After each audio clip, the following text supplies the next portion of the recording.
Emergency workers yesterday uncovered more than 1,500 bodies in the wreckage of Libya's eastern city of Derna, and it was feared that the toll could surpass 5,000 after floodwaters smashed through dams and washed away entire neighborhoods of the city.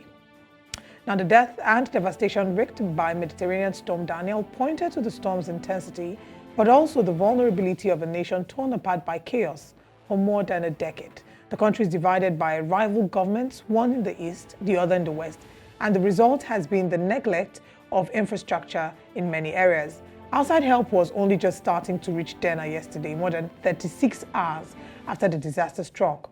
The floods damaged or destroyed many access roads to the coastal city of some 89,000. We're joined this morning by Dr. Mustafa Feturi. He's a Libyan academic and author. Good morning, and thank you very much for joining us. Good morning for having me. Thank you for having me. First of all, we want to extend our condolences for the loss of lives in Libya and say that we stand with you in this time, and our thoughts and prayers are indeed with you. As we proceed, give us a picture of what exactly is going on in Libya. From the latest reports we've seen, over 5,000 lives have been lost, over 40,000 people have been displaced. How did we get here in the first place?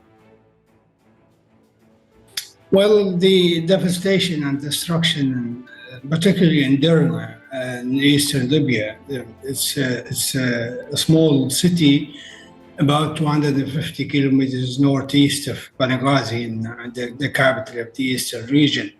The devastation is quite huge, and the loss of life is even more devastating in itself, as numbers indicate. What happened really was that the amount of rain that fell in the city, particularly in the eastern part of the country, particularly in Derna and the surrounding areas, all the way to Misrata, which is very close to the capital, is quite significant and have never been the case before. We are talking about something like 440 millimeters in less than 24 hours, which is sometimes 3 times the annual average downpour in the whole country. And because of that, the amount of water that was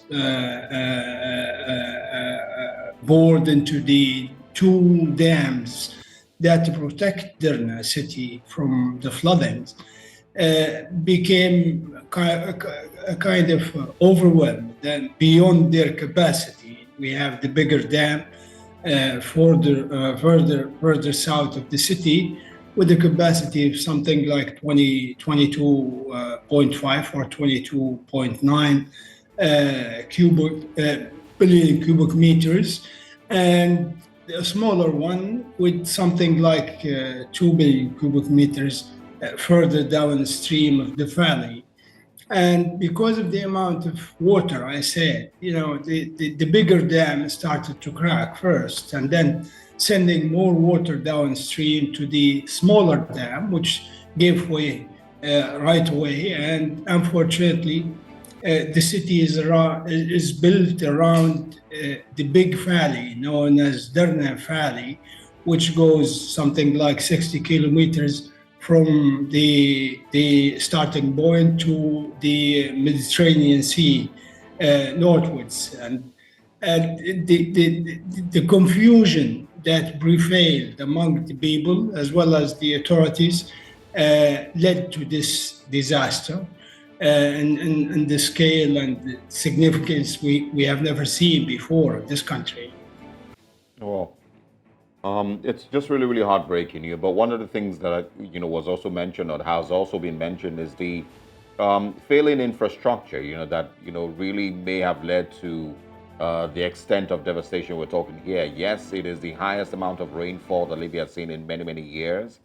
But at the same time, there might have been some level of infrastructure that would have protected lives or helped, keep, more of these people safe. So I want you to talk about that aspect.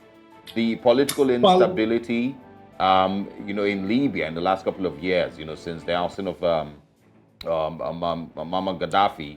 And of course, what the country has really just been defined as in the last few years. Has that really been a part of, what can be blamed for the poor infrastructure that, has led to this?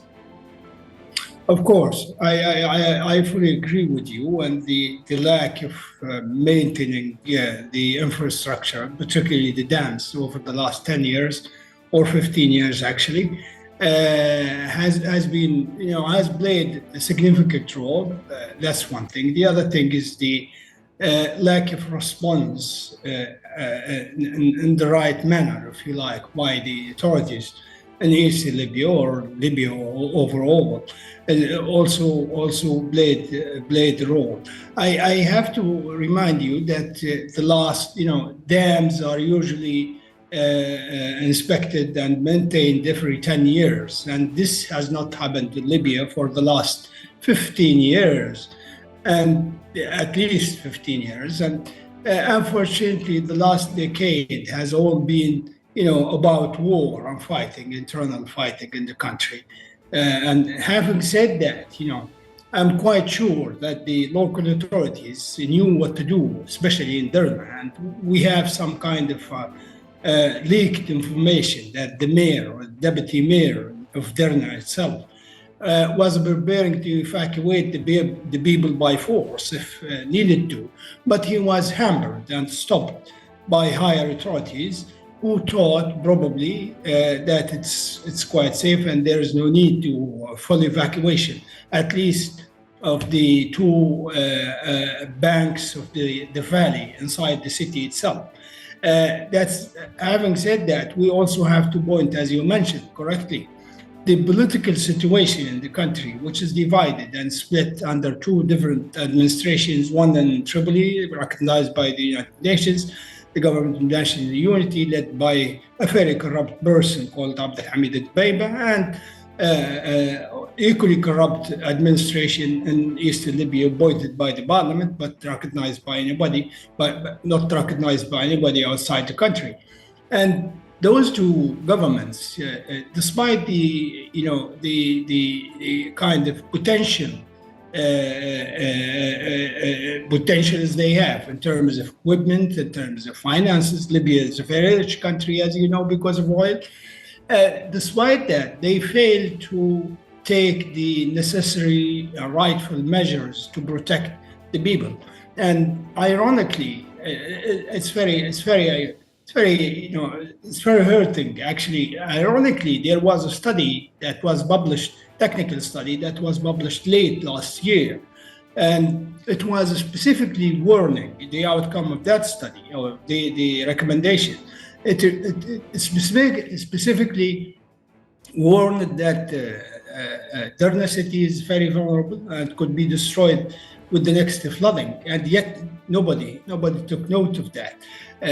You add to that the fact that because the government in Eastern Libya is not recognized by anybody, that hampered much of the external foreign help to help the Libyans. Libya does not really need help in terms of food or shelter or this kind of thing, not even medical aid. We have a lot of that. But what we lack actually is the expertise to deal with such situations, because we are not used to it.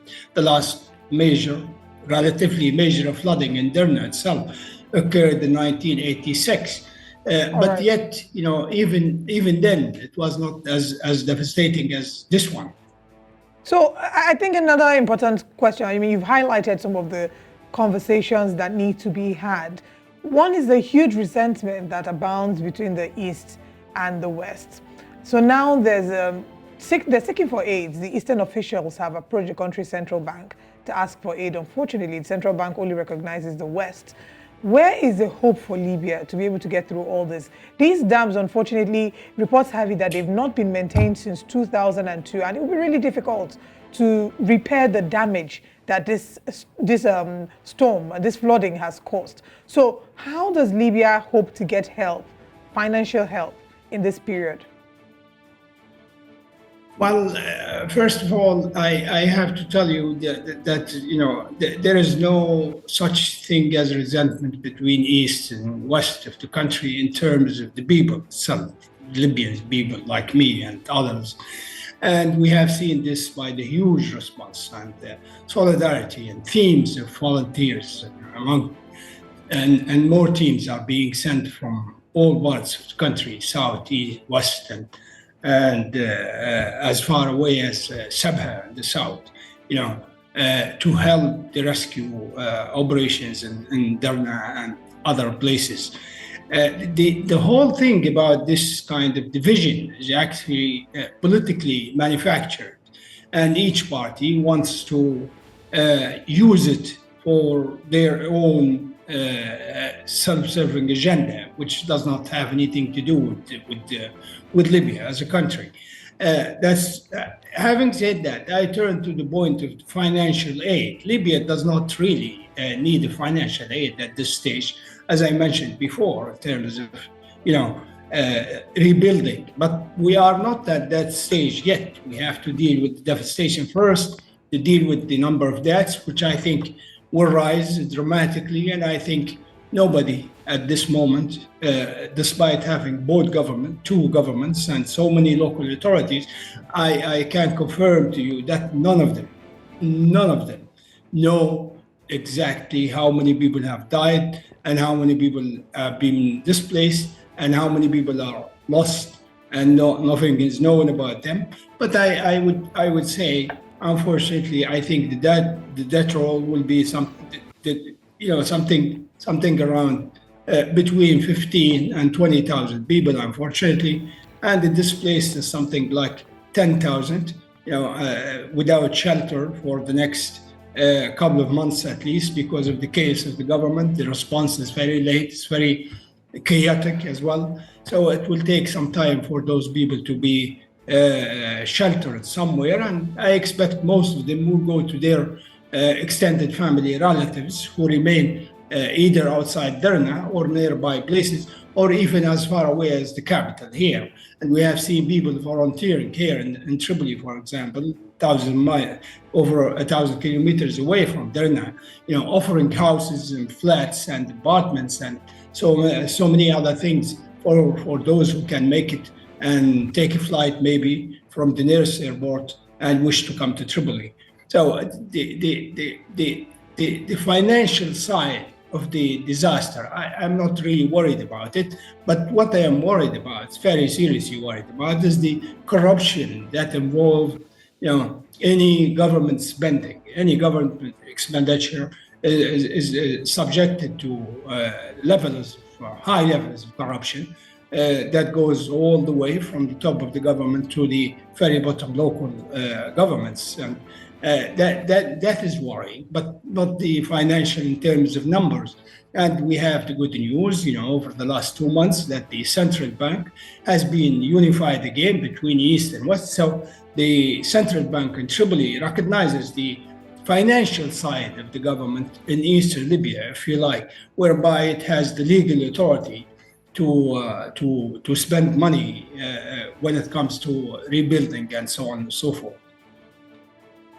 It's just really, really heartbreaking, and I'm not sure how long it would take for Libyans to heal from this. But we really want to wish everyone who's affected by this. I know that families have been wiped out, communities have been wiped out completely, and it's just really, really heartbreaking. Dr. Mustafa, thank you very much for your time this morning. We would, of course, continue to send our prayers and hope that the country gets better, not just from this natural disaster, but also the political crisis that, of course, has continued to define Libya. We will speak with you again. Thank you very much for having me. Thank you. Thank you. Absolutely.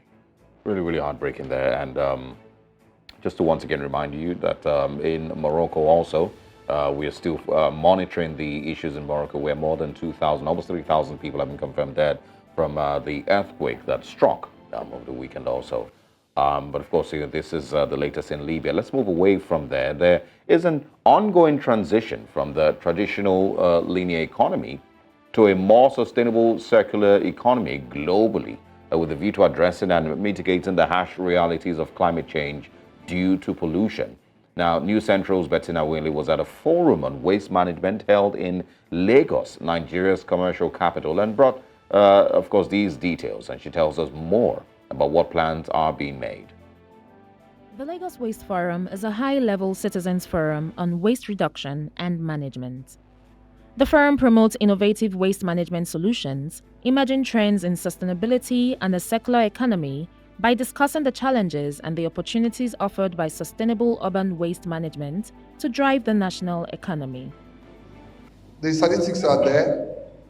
When you look at about 35 million tons of waste generated in Nigeria annually, Lagos alone generates about 10% or more than 10% of the waste that is generated in the whole country.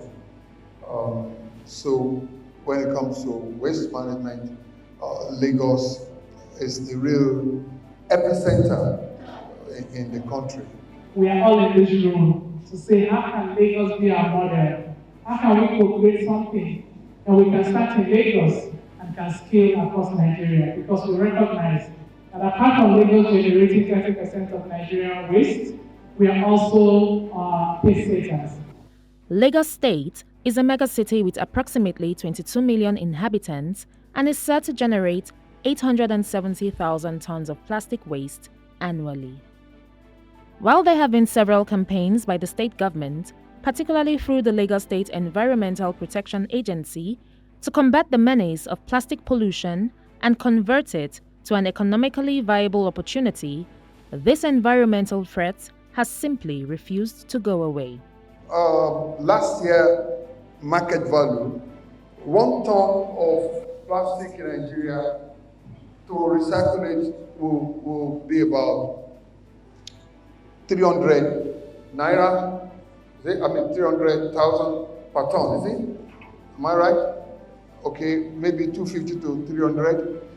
And if you look at 12 million tons and multiply that with that amount, that gives you the size of the market of what we are contending with. We have committed to partner with industry peers and NGOs to advocate for improved livelihoods for the informal waste sector, on fair circularity initiative that will ensure that adequate human rights principles and guidelines for engaging with this sector is actually maintained and adhered to. Recycling in Nigeria is a lucrative industry, and if properly managed, can result in job creation, renewable energy generation, air and water quality improvement, and biodiversity conservation, among others. Bettina Nwili, reporting for News Central. Thank you very much, Bettina, for bringing us that package on waste management in the circular economy. It's very interesting that we're having conversations about waste management, particularly looking at plastic pollution. And oftentimes when the conversation about plastic pollution is brought forward, a number of the arguments would be that the burden doesn't just necessarily lie on the consumer, because it seems that we've pushed the burden to the consumer when we're talking about recycling, we're talking about reuse, refuse, recycle. I mean, that's a burden area. But if we go back to where the genesis is, it's with the manufacturing. If there weren't bottles, if there weren't drinks, or if there wasn't water packaged in plastic bottles, people would not have to buy plastic bottles. When we're much younger, a number of these beverages, we used to buy, I can't even remember, glass bottles, where you go exchange a glass bottle for another one. They would tell you to keep deposit so that you don't break, in case you break their bottle, they'll take the deposit. But all of a sudden, for comfort's sake, we've then transitioned into plastic. Now, so it's just like on the go, you can always buy. Not realizing how much damage this plastic is causing. Part of the flooding problems we're talking about, if you trace it back, plastic has a role to play. People are, because we don't have a great culture of waste management and waste disposal, people fling things into the gutters, they're blocking the drainages, and then during the rainy season, we then pay the price for it. Yeah. If you also look at several other African countries and how well they've done with plastic management, if you go to, let's say, Rwanda, you can't pass the airport with plastic bags. You cannot. In several other countries, you pay extra. You pay extra, maybe a pound extra or pence, just because you are buying plastic. So those are measures that we need to impute if we're going to be able to manage our plastic consumption in Nigeria. But I don't know, how ready we are for that conversation. We're not, and that's the truth. It's easy to, join these seminars and these conferences, but it will take a lot of infrastructural change. It would take a lot of mindset change also for us to get, any city in Nigeria you know, to be able to make these changes. And I'm talking about, you know, plastic bottles. We're talking about, you know, polythene bags.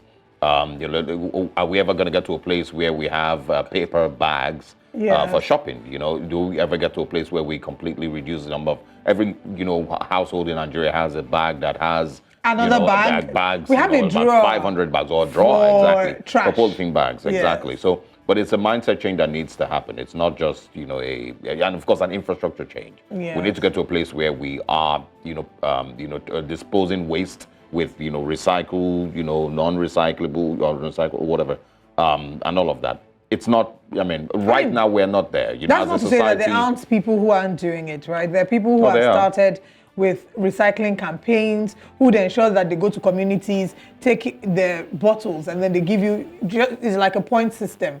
If you give your bottles to them, they give you points, and if you're able to gather the points, at some point you can buy maybe a blender or an iron, just little incentives here and there. But we'll have to go a very long As a way. society, we take too much. If Yeah. you go to the beaches around Lagos, you know, and look at the amount of waste, you know, that goes, you know, on the floor and is thrown into the water every day. Look at the gutters around Lekki. You know, just look in any gutter around Lekki. And the funny thing is, we're the ones suffering it. We don't even understand the impact. Beyond the flooding, we'll end up eating fish. Some of these fish have eaten this plastic. This plastic doesn't break down. Even the soil cannot break down the plastic. It can live in plastic for as long as 500 years, and it only breaks down into microplastic. Yeah. So we're consuming it. We don't even know the damage it's doing to our bodies. Just The point is, you know, it would take a lot of time for us to get into that type of society that is able to make that shift. Because at this stage, you know, the infrastructure that is required, you know, it's not the most important thing for, you know, any Nigerian city. You know, maybe, you know, a city like, I'm just off the top of my head, maybe say like Enugu or Plateau State, you know, smaller cities, you know, that don't have as much industrialization as, you know, what Lagos has. Maybe those ones can start it, you know, bit by bit, you know, be able to transform those societies. But at this stage, it's not a conversation. It's just like telling, you know, the random Lagosian about climate change. They don't care. Nobody cares People that about are those trying type to of eat things here. You is- know, and everyone is really just, you know, trying to survive, you know, Absolutely. till the next day. right.